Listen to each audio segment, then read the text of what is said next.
नमस्कार. वेगळे रंग आयुष्याचे या कथामालिकेत आपलं स्वागत आहे.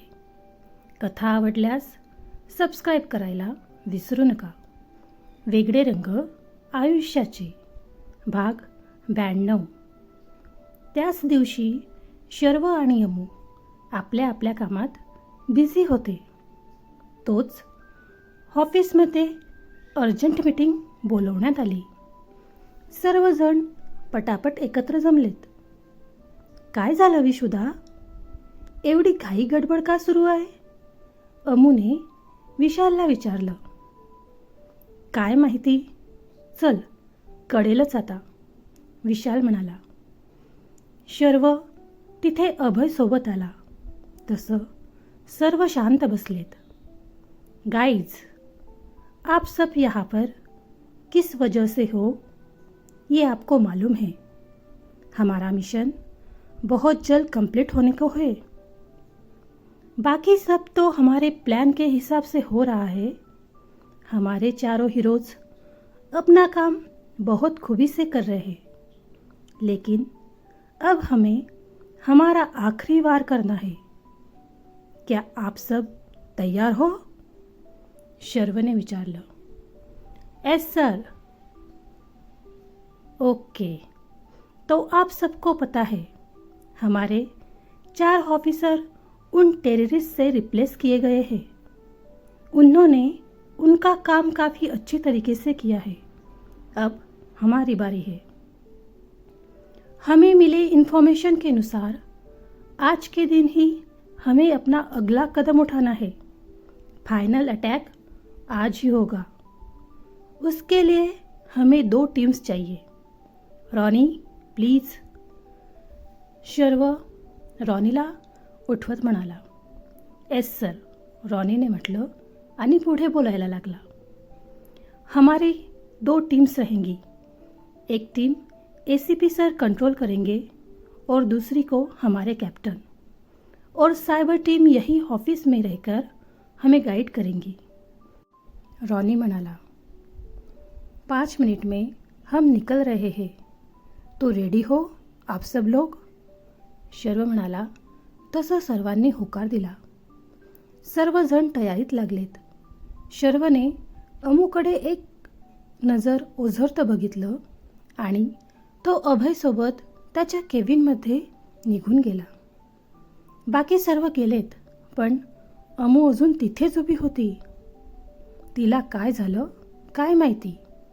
ती अचानकच शर्वच्या केबिनमध्ये नॉक न करताच गेली. शर्व उभं राहून अभयला काहीतरी समजावत होता. अमू आली आणि सरळ त्याला जाऊन बिलगली. अचानक असं येऊन मिठी मारल्याने शर्व शॉक झाला. अमूला तसं आलेलं पाहून अभय पण बाहेर निघून गेला. अमेया, काय करतेस? ऑफिसमध्ये आहोत आपण. शर्व जरा आश्चर्याने म्हणाला. प्लीज जरा वेळ राहू द्या ना तुमच्या मिठीत. खूप अस्वस्थ वाटतंय मला. अमू रडत म्हणाली. हे, रडायला काय झालं राणी? शू, रडणं थांबव बरं. असं रडणं शोभत नाही तुला. तुझी ती करारी नजर कुठे हरवली आहे ज्याने समोरचा अर्धमे लावायचा? हे अशी रडकी अमेया नाही आवडत मला. माझी तीच डॅशिंग अमेया हवी आहे मला, छान स्माईल करणारी. शर्व प्रेमाने तिच्याशी बोलत होता. लवकर या, मी वाट पाहील तुमची. अमू बारीक आवाजात म्हणाली. हो, आणि हो, कामात लक्ष दे. तुमच्या टीमवरती डिपेंड आहे आपल्या मिशनचं सक्सेस, कळलं ना? शर्व अमूच्या कपाळावर होठ टेकवत म्हणाला. हो, काळजी घ्या, अमू म्हणाली. हो, चला बस झाला आता, कामाला लागा, शर्वने म्हटलं. तसं एस सर, असं म्हणून अमू स्माईल करतच शर्वचा निरोप घेऊन तिच्या क्युबिकलमध्ये निघून गेली. अमू, किती वेळ? चल लवकर. मुस्कान अमूला पाहून म्हणाली. हो, अमूने एवढंच म्हटलं. अमू आणि तिची टीम सर्व बारीक सारीक गोष्टींवर नजर ठेवून होती. इकडे शर्व बाकी सर्वांसोबत स्पॉटवर आला होता. आतापर्यंत सर्व काही प्लॅनप्रमाणेच चालू होतं. मुंबईसारख्या गजबजलेल्या शहरातील अप्सरा टॉकीज एरिया हा एक अतिशय गर्दी असलेला ठिकाण आणि तिथे सामान्य लोकांना त्रास न होता आतंकवादी लोकांना पकडणं शर्व आणि अभयच्या टीमसाठी सोपं नव्हतं. पण त्यांनी ते करून दाखवलं आणि त्यात त्यांना ऑफिसमध्ये बसलेल्या सायबर टीमचं अतिशय मोलाचे सहाय्य मिळाले. पण हे सर्व करताना एक पोलीस ऑफिसर गंभीर जखमी झालेत आणि बाकीच्यांना थोडं फार का होईना पण दुखापत झालीच. शर्वलाही एका आतंकवाद्याला पकडताना डाव्या खांद्याला एक कट लागला होता. त्यामुळे बरीच ब्लिडिंग झाली होती. काही आतंकवादी पण जखमी झाले होते. शर्वला बाकी सर्वांसोबत हॉस्पिटलमध्ये नेण्यात आलं होतं. ईश्वरदादाच्या हेल्पमुळे सर्व काही गुप्त ठेवण्यात त्यांना यश मिळालं होतं. अजून ही न्यूज बाहेर कुठेच लीक होऊ द्यायची नव्हती. हॉस्पिटलमध्येही सर्व गुप्तता पाळण्यात आली होती. अमूला शर्व हॉस्पिटलमध्ये आहे असं कळलं आणि ती दुसरा काहीही विचार न करता हॉस्पिटलमध्ये जायला धावतच निघाली. तिला तसं जाताना बघून विशाल पण तिच्या मागाहून निघाला. अमू घाईतच हॉस्पिटलमध्ये आली. ती आत जायला लागली पण तिला बाहेरच थांबवण्यात आलं.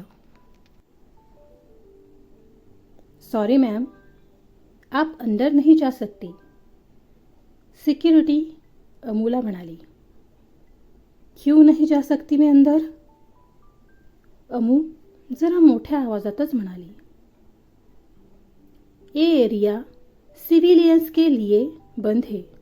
यहाँ सिर्फ आर्मी के लोग ही जा सकते हैं, सिक्योरिटी ने अमूला सांगितलं. देखिए, मेरा अंदर जाना बहुत इम्पोर्टेंट है. मेरे हस्बैंड अंदर जख्मी हालत में है. प्लीज़ मुझे जाने दीजिए, अमू रिक्वेस्ट करत म्हणाली. कोण है आपके हस्बंड? त्यांचा आवाज ऐकून एक आर्मी ऑफिसर तिथे येत म्हणाला. कैप्टन शर्व देशमुख, मैं उनकी वाइफ हूँ. प्लीज़ सर, मुझे उनसे मिलने दीजिए, अमू हात जोडून त्या ऑफिसरला म्हणाली. एक मिनिट रुकिए. त्या ऑफिसरने कोणाला तरी कॉल केला. सर, यहाँ गेट पर एक लेडी है. वो खुद को कैप्टन शर्व देशमुख की वाइफ बता रही है और उनसे मिलना चाहती है, ऑफिसर मोबाईलवर सांगत होता. तिकडनं काहीतरी बोलणं झालं. हाँ सर, उनको यहीं पर रोका गया है. ओके सर, ऑफिसरने बोलून कॉल कट केला. मैम प्लीज़ आप मेरे साथ आइए. तो ऑफिसर अमूला आत एका रूममध्ये घेऊन गेला. शर्व कहाँ है? आप कहाँ ले आए हो मुझे? अमू तिथे शर्वला न पाहून म्हणाली. मैम आप यहाँ पर रुकिए थोड़ी देर, बैठिए वहाँ पर. ऑफिसर एका चेअरकडे बोट दाखवत म्हणाला. आपको समझ में नहीं आया शायद. मुझे शर्व से मिलना है अभी, जाने दीजिए मुझे, अमू ऑफिसरला म्हणाली. मैंने भी बोला आपको कि आप यही बैठेंगी, ऑफिसर ही रूड टोनमध्ये म्हणाला. आप आर्मी ऑफिसर है, इसलिए मैं आपको कुछ बोल नहीं रही.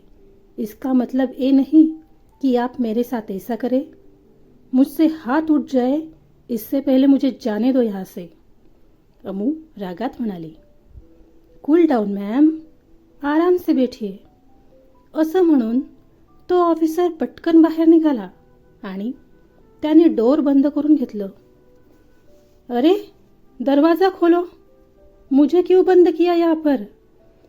गॉड, हे लोक वेडे झाले का? Open the door.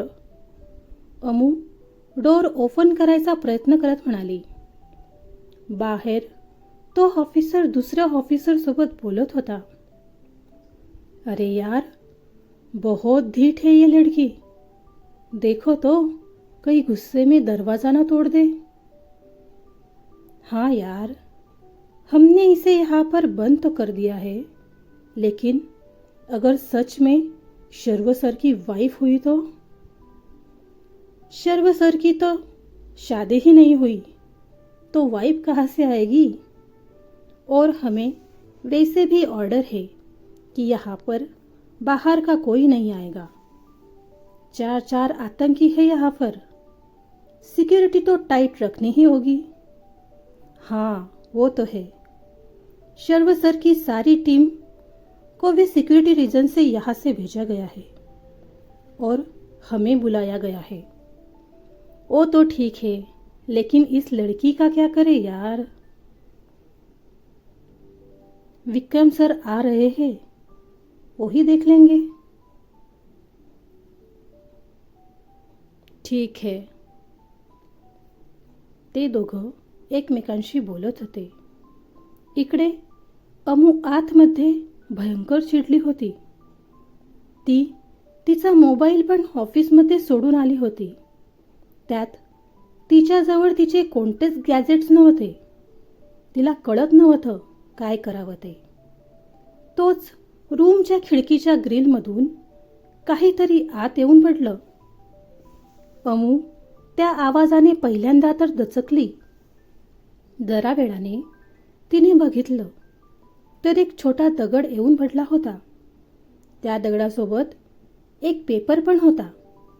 तिने लगेच तो पेपर उचलला आणि बाहेर बघितलं. बाहेर तिला विशाल उभा दिसला. तिने तो पेपर ओपन करून बघितला. डोंट वरी, मी आहे, असं त्या पेपरमध्ये लिहून विशालने पाठवलं होतं. अमूने त्याला हात दाखवला. विशालने पण तिला हात हलवून प्रतिउत्तर दिलं. अमू थोडी रिलॅक्स झाली. सकाळी केलेला नाश्ता सोडला तर तिने आज काहीच खाल्लेलं नव्हतं. त्यात आज तिची खूप धावपळ आणि रडणं झालं होतं. शर्वच्या काळजीने ती खूपच अस्वस्थ झाली होती. तिला अचानक थोडं गरगरल्यासारखं वाटलं. तसं ती तिथल्या चेअरवर मागे डोके टेकून बसली. बिचारी अमू, किती ती धडपड शर्वला भेटायची. पुढे काय होईल जाणून घ्यायला आवडेल ना तुम्हाला? मग पुढच्या भागाची वाट बघा. पुढचा भाग लवकरच येतोय. धन्यवाद.